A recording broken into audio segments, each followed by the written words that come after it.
नमस्कार, मैं कपिला और आज मैं पहुंची हूं जालंधर के न्यू रूबी हॉस्पिटल में और मेरे साथ मौजूद हैं डॉक्टर एस ग्रोवर जी, जो कि हार्ट स्पेशलिस्ट हैं और आज हम इनसे बात करने वाले हैं हाइपरटेंशन के ऊपर। डॉक्टर साहब, आपका बहुत बहुत स्वागत है। Thank you.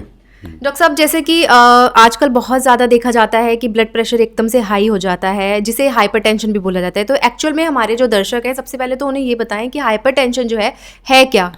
हाइपरटेंशन का मतलब है जो हमारी खून की नाड़ियों में खून दौड़ता है वो तेज़ स्पीड से जा रहा है, हाई प्रेशर से जा रहा है, उसको हाइपरटेंशन बोलते हैं।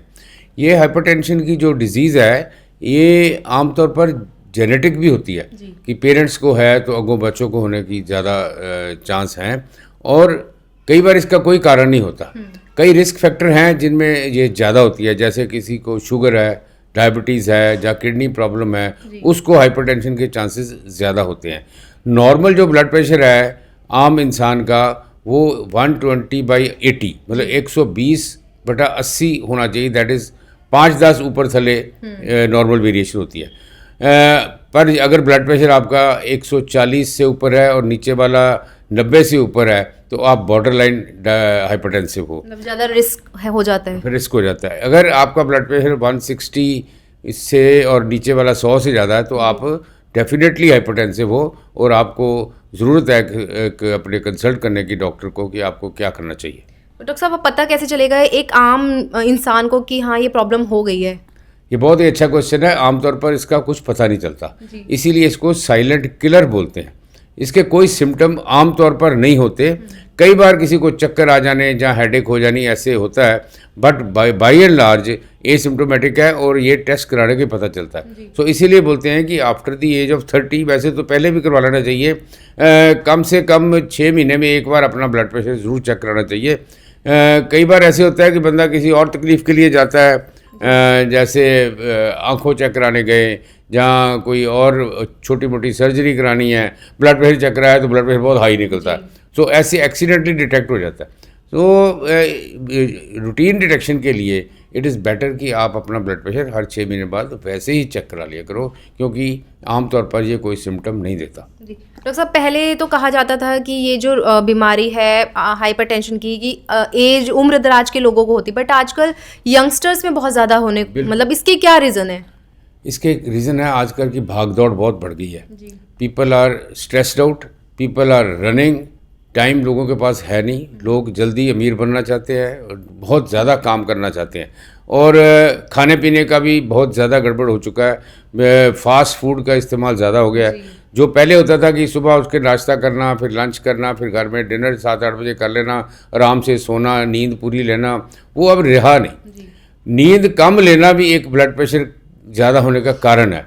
अगर आप 8 घंटे से कम सोते हो तो फिर आपको ब्लड प्रेशर होने के चांसेस बहुत है। और दूसरी, अगर आप स्ट्रेस में रहते हो, रेगुलर एक्सरसाइज नहीं करते, हर समय काम ही काम, तो फिर आपको तैयार रहो, आपको ब्लड प्रेशर होना ही होना है। ऐसा भी देखने में आता है जो स्कूल चिल्ड्रन हैं उनमें भी ये चीज़ मतलब काफ़ी ज़्यादा मात्रा में मिल रही है। नहीं, बहुत ज़्यादा मात्रा में नहीं है, ये बात ठीक नहीं है। बच्चों में ब्लड प्रेशर होता है पर बहुत रेयर है। अगर बच्चों में ब्लड प्रेशर है तो उसका आमतौर पर कारण होता है, यूजुअली उनकी किडनीज़ में रीज़न होता है। हाँ, जब बंदा अडल्ट होता है, अपने नॉर्मल लाइफ में पढ़ाई लिखाई करके काम में शुरू हो गया, दैट इज़ द एज जब ब्लड प्रेशर ज़्यादा शुरू होता है। और जैसे कि हम हाइपरटेंशन की बात कर रहे हैं, हाइपरटेंशन एक आपका मेडिकल टर्म है, ऐसे ही ब्लड प्रेशर भी एक मेडिकल टर्म है, तो क्या दोनों सेम है या कोई अंतर है? नहीं, ब्लड प्रेशर तो प्रेशर है एक्चुअल। हाइपरटेंशन है जब ब्लड प्रेशर हाई होता है, उसको हाइपरटेंशन बोलते हैं। ब्लड प्रेशर नॉर्मल तो होना जरूरी है ना। अगर हम अपना हर एक बंदा नॉर्मल घूमता फिरता है, वो नॉर्मल ब्लड प्रेशर से घूमता है। अगर ब्लड प्रेशर कम हो जाए तो आप में बहुत ज़्यादा कमजोरी आ जाती है। अगर ब्लड प्रेशर रिकॉर्ड ना हो तो then you can not live. So अगर ब्लड प्रेशर इज़ नॉर्मल, अगर ब्लड प्रेशर हाई हो जाता है उसको हाइपरटेंशन बोलते हैं। यहाँ मैं बात करूँ हाइपरटेंशन की, इसमें कोई स्टेजेस भी होती हैं? या इसके ग्रेड्स होते हैं, ये स्टेज 1, स्टेज 2, स्टेज 3 होती है। अगर जैसे मैंने पहले बताया कि ब्लड प्रेशर आपका 140/90 है और up to 130 to 140 and 80 to 90 के बीच बॉर्डर लाइन हाइपरटेंशन, इसको स्टेज 1 बोलते हैं। कई इसको प्री हाइपरटेंशन भी बोलते हैं। अगर आपका ब्लड प्रेशर 140/90 से 170-80 तक है और नीचे वाला 110 है, ये स्टेज 2 है। अगर 180 से ज़्यादा रहता है ऊपर वाला और नीचे वाला 120 से ज़्यादा रहता है, इसको स्टेज 3 बोलते हैं, मैलिग्नेंट हाइपरटेंशन भी बोलते हैं। ये सीवियर फॉर्म ऑफ हाइपरटेंशन है। ओके। ऐसा तो नहीं है कि ये लाइलाज बीमारी है, मतलब किसी ट्रीटमेंट के थ्रू ठीक हो जाती है? ये बिल्कुल इसको बीमारी नहीं कहना चाहिए, ये पूरी कंट्रोलेबल है। ब्लड प्रेशर अगर डिटेक्ट हो गया, इसकी दवाई करो, और इसके नॉन मेडिसिन मैयर भी हैं, नॉन ड्रग मैयर करो, मेडिसिन लो, तो ये टोटली कंट्रोलेबल है। ये इस फिर कुछ नहीं होता। इसके कोई जो कॉम्प्लिकेशन ब्लड प्रेशर की है ना, अगर आपका ब्लड प्रेशर हाई रहता है तो आपको हार्ट अटैक हो सकता है, आपका ब्रेन अटैक हो सकता है, किडनी डैमेज हो सकता है, टांगों की नाड़ें बंद हो सकती हैं, उस पेरिफेरल वास्कुलर डिजीज़ बोलते हैं। ये 4-5 बहुत मेजर है। ये नहीं होंगे अगर आपका ब्लड प्रेशर नॉर्मल रहेगा विद मेडिसिन्स। ये कभी ना सोचो जी, मेरे को आम लोग सोचते हैं जी मैं ब्लड प्रेशर की दवाई शुरू नहीं करनी, मेरे को दवाई लग जाएगी। जब ये बंदा सोचने लगे दवाई लग जाएगी, तो वो उसको कॉम्प्लिकेशन होनी है, क्योंकि ब्लड प्रेशर की दवाई नहीं लगती, ब्लड प्रेशर लगता है। सो इसलिए ब्लड प्रेशर की दवाई करो।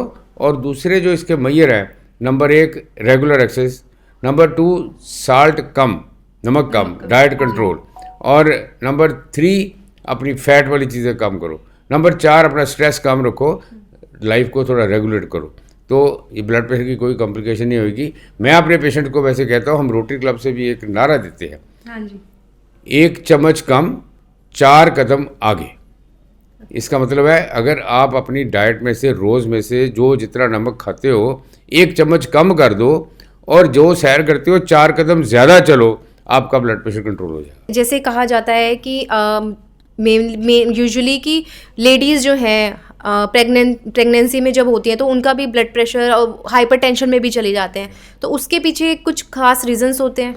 प्रेगनेंसी रिलेटेड हाइपरटेंशन एक बिल्कुल अलग टर्म है। हाँ जी। ये 2-3 तरह के लोगों को हो सकते हैं। जो लेडीज़ को बाद में ब्लड प्रेशर होना होता है, जिनकी फैमिली हिस्ट्री पॉजिटिव है, जहाँ उसको कई बार प्रेगनेंसी में हो जाता है। इसका रीज़न प्रेगनेंसी रिलेटेड है। नंबर 1 कारण है हार्मोनल चेंजेस। प्रेगनेंसी में जो हार्मोन बढ़ते हैं वो वेसल्स को तंग कर देते हैं, और उसके लिए उनको ब्लड प्रेशर ज़्यादा होता है। जहाँ उनकी टेंडेंसी होती है, जहाँ उनका कई बार सॉल्ट इनटेक ज़्यादा होता है प्रेगनेंसी में, अंदर फ्लूइड वैसे ही बड़ा होता है। सो वेरियस मैकेनिज्म की वजह से प्रेगनेंसी रिलेटेड हाइपरटेंशन एक पूरी टर्म है, और इसका प्रॉपर इलाज कराना चाहिए। नहीं तो प्रेगनेंसी में लेडीज़ को एक्लेम्पसिया हो जाता है। एक्लेम्पसिया का मतलब है फिट पड़ सकते हैं, और उसमें जान भी जा सकती है, बच्चे की और माँ की, दोनों की जान को खतरा होता है। सो ब्लड प्रेशर आप जब देखोगे, जब लेडी डॉक्टर के पास कोई प्रेग्नेंट लेडी जाती है, सबसे पहले वो बीपी मेजर करते हैं। तो बहुत इंपॉर्टेंट है। यहाँ आपने बीपी मेजर की बात करी, तो एक बेस्ट तरीका जो ऑप्शन होता है बीपी को चेक करने का, वो क्या है? बीपी का चेक तो अपने डॉक्टर प्रॉपर से चेक कराओ, और अच्छा इंस्ट्रूमेंट हो।